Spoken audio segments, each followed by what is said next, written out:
इस कंपनी का नाम है एनवीडिया और अमेरिका की ये कंपनी दुनिया के 190 देशों की अर्थव्यवस्था से भी बड़ी है।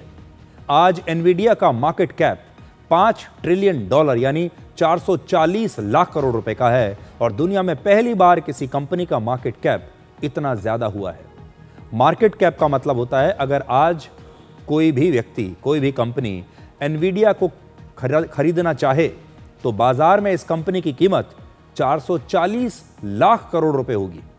और आज एनवीडिया अगर एक देश होता तो अर्थव्यवस्था के मामले में दुनिया में तीसरे नंबर पर होता और एनवीडिया से ऊपर केवल अमेरिका और चीन की अर्थव्यवस्था होती। अमेरिका की अर्थव्यवस्था इस समय 2602 लाख करोड़ रुपए की है और चीन की 1648 लाख करोड़ रुपए की है। भारत की अर्थव्यवस्था इस समय लगभग 351 लाख करोड़ रुपए की है और एनवीडिया की जो वैल्यू है वो भारत की अर्थव्यवस्था से भी ज्यादा है।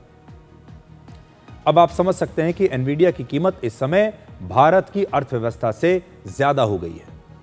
आप सोच रहे होंगे कि 440 लाख करोड़ रुपए आखिर कितना होता है, तो इसे आंकड़ों के जरिए जरा समझिए। हमारे देश में बॉम्बे स्टॉक एक्सचेंज पर 5838 कंपनियां लिस्टेड हैं और इन सारी कंपनियों को खरीदने के लिए 475 लाख करोड़ रुपए काफी होंगे, जबकि अकेली एनवीडिया की कीमत 440 लाख करोड़ रुपए है। यानी एक तरफ सिर्फ एक कंपनी है और दूसरी तरफ ये 5838 कंपनियां हैं। एक और आंकड़ा देखिए, अगर आप हर रोज 10 करोड़ रुपए खर्च करेंगे तो 440 लाख करोड़ रुपए खर्च करने के लिए आपको करीब 12,000 साल लग जाएंगे।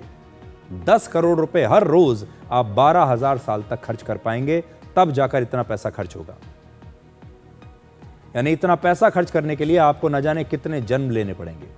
इन आंकड़ों को देखकर आप सोच रहे होंगे कि ये कंपनी आखिर ऐसा क्या करती है, क्या बनाती है कि इसकी कीमत इतनी ज्यादा है। आज दुनिया भर में सबसे ज्यादा महंगी वस्तु है टेक्नोलॉजी, और वो भी आर्टिफिशियल इंटेलिजेंस की टेक्नोलॉजी। एआई को विकसित करने के लिए एक खास तरह के चिप की जरूरत होती है और दुनिया भर में करीब 90% इस प्रकार के चिप एनवीडिया बनाती है। इसके अलावा mobile phones, drones, automatic vehicles और ऑनलाइन गेम्स जैसी चीजों के लिए भी एनवीडिया चिप्स बनाती है। लेकिन एनवीडिया की किस्मत दुनिया भर में एआई के बढ़ते इस्तेमाल के साथ बदली है।